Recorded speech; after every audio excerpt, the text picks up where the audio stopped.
Friend, आज मैं कार्तिक मास का महात्म्य पहला अध्याय सुनाऊंगी। मैं सिमरू माता शारदे बैठे जी आई, कार्तिक मास की कथा लिखे कपिल हर्षाई। बोलो नारायण भगवान की जय, बोलो विष्णु भगवान की जय, बोलो लक्ष्मी माता की जय। नेमिषणाय तीर्थ में सूजी महाराज 88,000 शौनकादिक ऋषियों से बोले, मैं आपको कार्तिक मास की कथा विस्तार से सुनाता हूँ, जिसे सुनकर मनुष्य इस प्रकार के पापों से छुटकर अंत समय में वैकुंठ को प्राप्त होता है। सूत जी बोले, श्री कृष्ण जी की आज्ञा से लेकर देव श्री नारद के चले जाने पर सत्यभामा प्रसन्न होकर लक्ष्मीपति भगवान से कहने लगी, हे नाथ, मैं धन्य हुई, मेरा जीवन भी सफल हो गया। मेरे जन्मदाता धन्य हैं, जिन्होंने मुझ जैसी त्रिलोक्य सुंदरी को जन्म दिया, जो आपकी 16 सहस्त्र स्त्रियों के मध्य में परम प्यारी पत्नी बनी।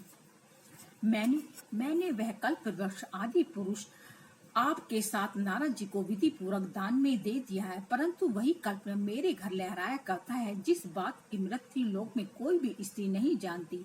हे त्रिलोकीनाथ, मैं आपसे कुछ पूछना चाहती हूँ। आप मुझे विस्तार पूर्वक कार्तिक महात्म्य की कथा सुनाओ, जिसको सुनकर मेरा हित हो तथा जिसके करने से कल्प पर्यंत भी आप मुझसे विमुख न हो। सूत जी बोले, सत्यभामा की ऐसे वचनों को सुनकर हंसते हुए श्री कृष्ण जी ने सत्यभामा का हाथ पकड़कर तथा अपने सेवकों को वहीं रोककर विलास युक्त अपनी पत्नी को कल्प वृक्ष के नीचे ले गए और हंसकर कहने लगे, हे प्रिय, 16,000 रानियों में तुम मुझे प्राणों से समान प्यारी हो। तुम्हारे लिए मैंने इंद्र से तथा देवताओं से भी विरोध किया था। हे कांते, जो बात तुमने पूछी है वह अद्भुत बातों को सुनो। सूत जी बोले, एक दिन श्री कृष्ण भगवान ने सत्यभामा की प्रिय कामना के लिए गरुड़ पर सवार होकर इंद्रलोक जाकर कल्प वृक्ष मांगा। कल्प वृक्ष मांगा, तब इंद्र के मना कर देने पर गरुड़ का इंद्र से घोर युद्ध हुआ और गौ लोक में गरुड़ जी ने गौओं से युद्ध किया। गरुड़ जी की चोंच को चोट से उनकी कान पूंछ कट करके गिर पड़ी और उनके हृदय से 3 वस्तु उत्पन्न हुए, कान से तंबाकू, पूंछ से गोभी और खून से मेहंदी।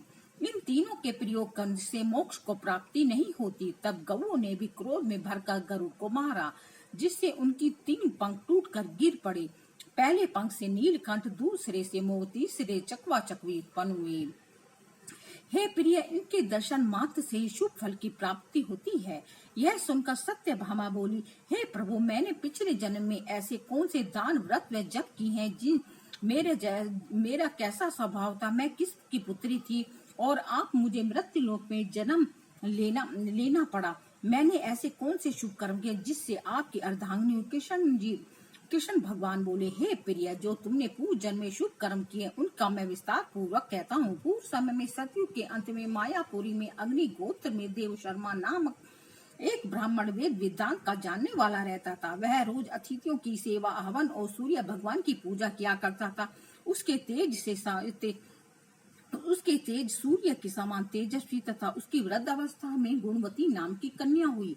उसका विवाह उस पुत्रहीन ब्राह्मण ने चंद्र नाम के अपने शिष्य के साथ कर दिया। वह चंद्र को अपने पुत्र के समान मानता और चंद्र भी उसे पिता के समान सम्मान देता था। एक दिन दोनों कुश और समिधा लेने के लिए वन में गए। हिमालय की तलहटी में भ्रमण करते हुए एक राक्षस को आता हुआ देखा। उस राक्षस ने आने के बैर के मारे उनके अंग शिथिल हो गए। बानर के भागने की उसमें सामर्थ्य न रही। तब वह काल सदर राक्षस ने उन दोनों को मार डाला और धर्मात्मा होने का कारण मेरे पार्षद उनको मेरे पास वैकुंठ ले आए, क्योंकि उन्होंने आजीवन सूर्य भगवान की पूजा की थी।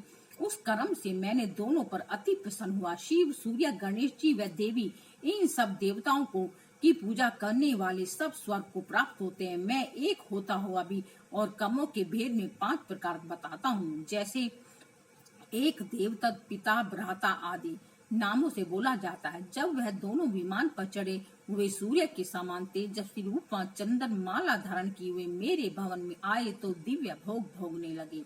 बोलो श्री कृष्ण भगवान की जय। पहला अध्याय समाप्त।